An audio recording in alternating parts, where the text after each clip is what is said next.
안녕하세요. 뜨는 아침 묵상 이성원 목사입니다. 아우, 독감이요. 얼마나 이게 센지 일주일 넘게 잘 떨어지지 않고 회복이 안 돼요. 어제는 제가 따로 인사를 드려야 되는데 목이 꽉 잠겨서 도저히 목소리가 안 나오더라고요.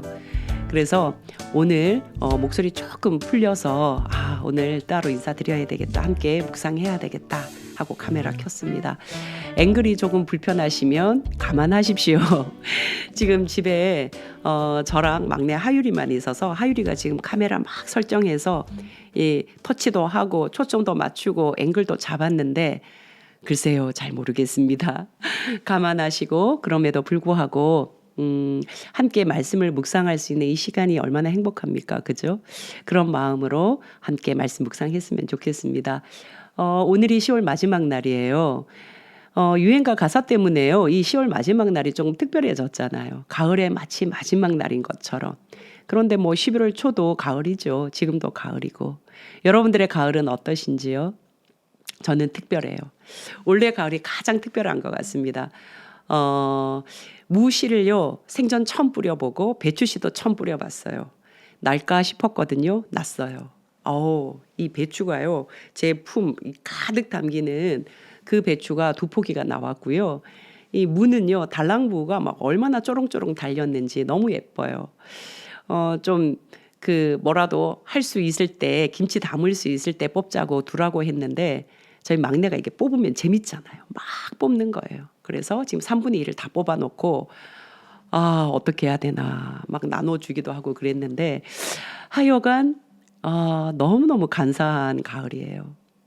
뿐만 아니라 제 삶에 이렇게 다가오는 정말 하나님의 손길, 그리고 그 하나님의 손이 되는, 하나님의 손길의 그 통로가 되는 분들, 그분들을 바라보면서 마음에 정말 풍요로움을 느끼는 그런 가을입니다. 하나님의 은혜를 맛본 자가 그 은혜를 흘려보낼 수 있는 것 같습니다. 저와 여러분이 하나님의 은혜를 많이 만끽하고 또 많이 채웠으면 좋겠어요. 그래서 그 은혜만 자랑하는 것이 아니라 은혜를 흘려보내서 저와 여러분들을 통해서 하나님의 은혜를 경험하는 분들이 또 하나님의 은혜를 자랑할 수 있었으면 좋겠다. 그래서 가을은요, 정말 감사한 계절, 은혜의 계절인 것 같습니다. 감사하지 않는 사람이 가장 불행한 것 같아요. 돈이 없어서 불행한 게 아니라, 건강이 약해서 불행한 게 아니라, 하나님께 감사하지 못하는 것, 그것이 가장 불행한 것 같습니다. 저와 여러분은 행복했으면 좋겠습니다. 감사를 술술술술 막 줄줄줄줄 쏟아내는 그런 이 감사의 계절, 또한 하나님 안에서의 삶이 되시기를 주님의 이름으로 축복합니다. 오늘 함께 나눌 말씀은 열왕기하 23장 25절입니다. 요시아와 같이 마음을 다하며 뜻을 다하며 힘을 다하여 모세의 모든 율법을 따라 여호와께로 돌이킨 왕은 요시아 전에도 없었고 후에도 그와 같은 자가 없었더라. 아멘. 25절 말씀만 들어도 울컥해요. 말씀만 들어도요. 하나님은 이 25절의 말씀을 모두에게 해주고 싶은 그런 말씀일 것 같아요. 요시아라는 이름, 그 이름을 빼고 저와 여러분의 이름을 다 넣어주고 싶은 거예요. 다 넣어주고 이성은과 같이 마음을 다하며 뜻을 다하며 힘을 다하여 모세의 율법을 따라 여호와께로 돌이킨 왕은 이성은 전에도 없었고 후에도 그와 같은 자가 없었더라. 여러분의 성함도 한번 넣어보세요. 그래서 이 25절을 한번 읽어보세요. 하나님의 그 정말 간절한 마음을 느껴보세요. 하나님은 우리에게 25절을 다 읽어주고 들려주고 싶으신 것 같아요. 그죠? 8세의 왕이 되었습니다. 8살 무엇을 알겠나 싶었는데 그 이후로 18년이 되었던 그 해에 요시아는 종교개혁을 막 왕성하게 하죠. 성경에서 종교개혁 그러면 단연으뜸 요시아 왕을 떠올립니다. 어떻게 이게 가능했을까? 요시아는 어떻게 이게 가능했을까? 저는 성경을 보면서 요시아 왕의 환경이 왕가니까 이게 가능하게 되었을까? 실제로 그렇지 않죠.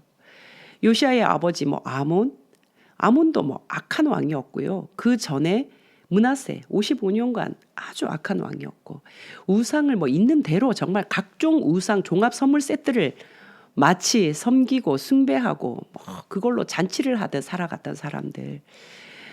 아마 요시야는 그 어린 나이에도 정말 어제같이 이렇게 자기 곁에 있었던 삼촌이 불 가운데로 지나가서 태워 죽는 그런 꼴을 봤을 수도 있을 거예요.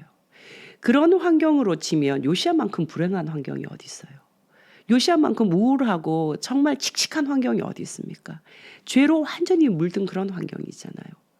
여러분, 돈 많은 사람들, 정말 뭐 부를 막 자랑하는 그런 사람들, 뭐 세상적으로 명망 있는 그런 사람들, 명성 있는 그런 사람들 부러우세요? 그들이 살아가는 한 커플 두 커플 벗겨진 삶을 보면 치열하고 서로 믿지 못하고 서로 뭐 싸우기 그지없고 막말하고 인간을 인간으로 존중하지 않고 배려가 없고 차갑기 그지없고 서로 막 쟁탈하고 서로 미워하고 증오하고 서로 이권 다툼에, 이런 것들 생각하면 이야, 다 필요 없어. 그냥 나는 그냥 하루에 한 끼 먹어도 속 편하게 그냥 웃으면서 살고 싶어. 그런 마음 들 수 있어요. 요시야도 그랬을 가능성이 높다고요. 요시야도요. 그의 삶이 그 눈앞에 보이는 것이 들리는 것이 만만치 않았을 거예요. 그 어린 나이에 상처투성이었을 거예요. 별별 꼴을 다 봤을 거예요. 아마 그런 얼룩진 환경에서 자라간다. 야, 내 인생도 뭐 별 볼 일 없겠다. 아, 나 이런 인생 살고 싶지 않아. 뭐 별별 정말 마음이 우울한 그런 나날들을 보냈을 가능성이 있죠. 요시야가요. 그런데 어쩌면 하나님께서는 그렇게 환경적으로 어둡고 칠흑 같고 캄캄한 그런 삶에 항상 관심 두시고 그곳에 빛을 비추어 주시는 분 같아요. 요시야가요. 역대하 여러분 제가 한번 찾아볼게요. 34장 3절에 보면은요. 이렇게 기록합니다. 아직도 어렸을 때, 요시야를 이야기하는 거예요. 요시야가 아직도 어렸을 때 곧 왕위에 있은 지 8년에 그의 조상 다윗의 하나님을 비로소 찾고, 이렇게 나옵니다. 그 한 줄기의 빛이 무엇이었을까 성경을 찾아보니까 다윗의 하나님을 찾았다는 거예요. 왕위에 있은 지 8년이니까 8세의 왕이 되었고 8년이 되었으니까 16살이었겠죠. 16살 요시야 왕에게 하늘에서 빛이 한 줄기 쫙 비춰졌는데 그 빛은 뭐였다고요? 다윗의 하나님을 찾기 시작됐다는 거예요. 비로소 하나님을 만났다는 거예요. 비로소 자기 눈에 하나님이 보여졌고 하나님이 경험되기 시작했다는 거예요. 대박 은혜입니다. 대박 은혜예요. 대박 은혜입니다. 하나님은 항상 약한 자, 가난한 자, 어려운 자, 고난당하는 자, 힘이 없는 자, 거기에 눈길을 주시는 것 같아요. 우리가 고난당할 때에도요, 정말 소망이 있는 것은 하나님이 고난당하는 그 사람에게 눈길을 주신다는 거예요. 하나님의 관심은 힘세고 잘나고 뭐 이런 사람이 아닌 것 같아요.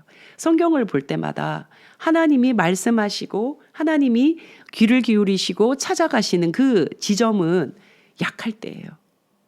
정말 한 줄기의 빛, 한 모금의 물, 이게 너무나 간절한 그 사람에게 하나님은 찾아가시고 빛을 비춰주시고 물 한 모금을 찍어서 넣어주시는 것 같아요. 이게 은혜예요. 은혜. 요시야에게 찾아온 은혜, 캄캄하고 암흑이고 정말 이렇게 내가 이런 집안에서 살다가는 내가 정말 영혼이 떠나버릴 것 같아.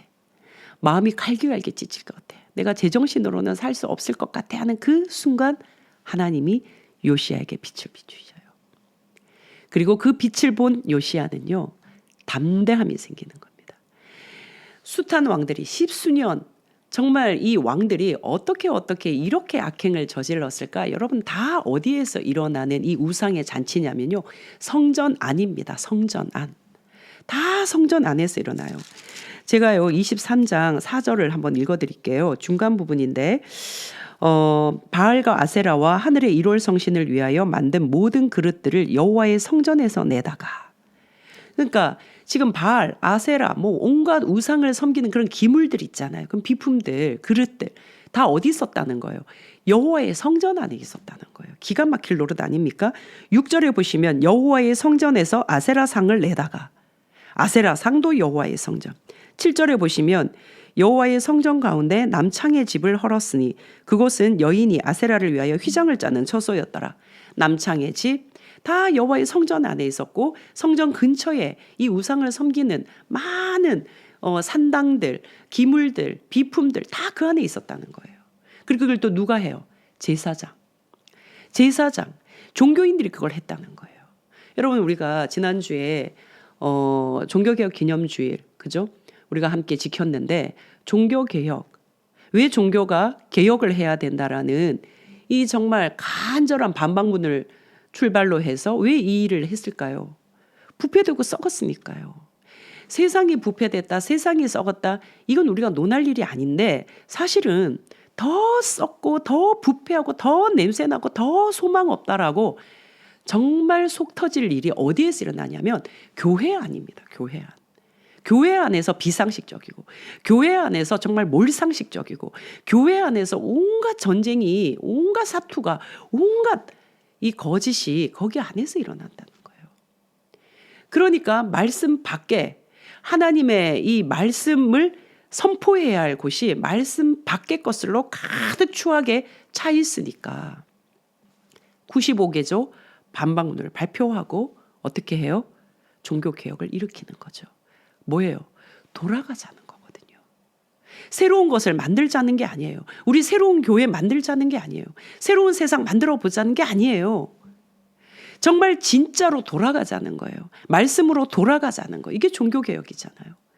요시야의 종교개혁도 마찬가지예요. 오늘 본문 보십시오. 요시야처럼 여호와께로 돌이킨 자, 돌아가야 하는 거거든요. 하나님께로 우리가 돌아가는 것이 개혁입니다. 왜냐하면 우리의 존재 목적이 그분께 있고, 우리의 인생의 진짜의 삶도 그분께 있고, 정말 하나님 안에 살아가야만 우리는 참된 삶을 살아갈 수 있기 때문이죠. 요시야가 위대해서가 아니에요. 요시야의 삶은 비록 어둡고 캄캄하고 얼룩지고 죄로 가득 물들었지만, 그래서 빛 한 줄기 볼 수 없을 만큼 그 정도로 소망 없었어요. 절망적이에요. 그러나 하나님은 당신의 빛을 그 절망 가운데 비춰주시는 거예요. 그 약한 요시야에게. 그래서 요시야는 그 빗줄기를 보면서 비로소 다윗의 하나님을 찾기 시작했어요. 시선만 돌려도, 제가 늘 말씀드리잖아요. 각도만 살짝 돌려도 시간이 지나면 그 각도는 어떻게 돼요? 요만한 각도가 시간이 지났을 때 이만큼 벌어진다고요. 어마어마한 사이즈로 벌어진다고요. 이게 하나님의 능력을 경험하는 삶입니다. 저와 여러분이 정말 그랬으면 좋겠습니다. 하나님이 우리에게 들려주시고 싶은 25절, 이전에도 없었고 이후에도 없었고, 정말 몸과 마음과 모든 것으로 모든 율법을 지켰다. 나는 네가 참 마음에 든다. 이 들려주시고 싶으신 말씀을 저와 여러분이 들었으면 좋겠습니다. 사랑하는 때와 가족 여러분, 가을이 깊어가는데요. 진짜의 개혁은 나로부터입니다. 나로부터 시작해야 합니다. 내 안에 개혁돼야 됩니다. 나도 모르게 욕심으로, 탐욕으로, 욕망으로 이것저것 잡고 싶어서 가득 내 마음 안에 채워 넣고 있는 아세라상, 바알상, 풍요, 물질, 모든 이 우상들 내 안에 끄집어내고 불살라버리고 빻아버리고 던져버려야 되는 거예요. 내 안을 개혁해야 됩니다. 내 안을 청소해야 됩니다. 그러면요, 놀라운 일이 일어납니다. 반드시 하나님은요, 하나님을 바라보고 그 안을 깨끗하게 청소하며 정결케 하는 자에게 하나님의 말씀으로 가득 채워주시고요.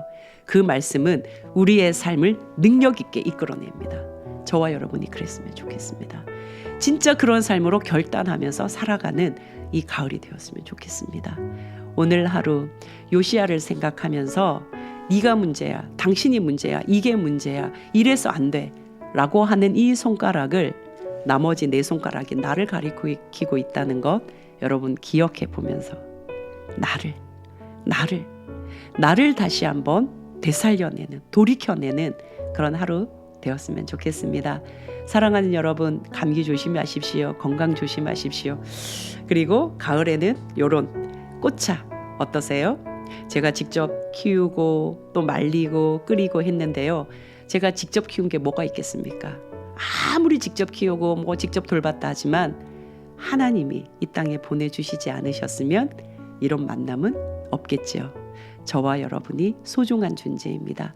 하나님께 감사한 오늘 하루 되시기를 주님의 이름으로 축복합니다. 내일 또 뵙겠습니다. 샬롬.